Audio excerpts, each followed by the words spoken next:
আল্লাহর কসম করে বলি যে সমস্ত নারীরা স্বামীকে অভিশাপ দিবে ইয়াউমুল কিয়ামতের ময়দানে বিনা হিসাবে তারা জাহান্নামে প্রবেশ করবে। জোরে বলেন আল্লাহু আকবার। আমার মারা যারা মাইকের আওয়াজ শোনেন, শুনে নেন, যত আপনার নামাজ, আপনার রোজা, আপনার হজ সব কিছু বরবাদ হয়ে যাবে যারা স্বামীকে লানত করবেন, স্বামীকে যারা অভিশাপ করবেন, স্বামীর বিরুদ্ধে অভিযোগ করবেন, স্বামীর প্রশংসা করবেন। আল্লাহর দরবারে আপনি নেকি পাবেন, আল্লাহর দরবারে নফল বন্দেগি পাবেন।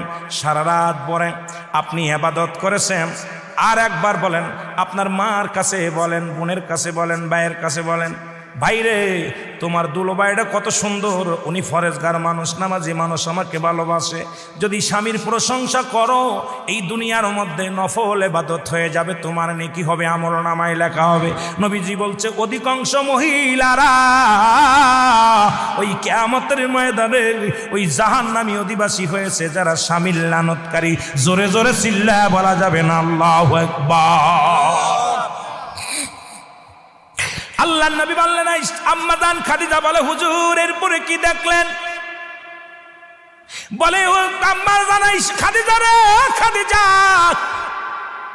আমি এরপরে জাহান্নামে গেলাম, একদল মেয়েদের দেখি, একদল নারীদের দেখি, আগুনের কাক তাদের মাথার উপরে ঠোকায় ঠোকায়, আগুনের কাক তাদের মাথার উপরে ঠোকায় ঠোকায় মস্তিষ্কগুলো খায়।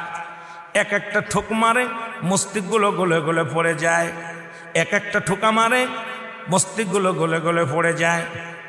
আমার নবী বললেন, বলার পর খাদিজা বলে, হুজুর হালাতটা কি? বলছে এই সমস্ত মেয়েরা যাদের চুলগুলো বেগানা পুরুষে দেখছে।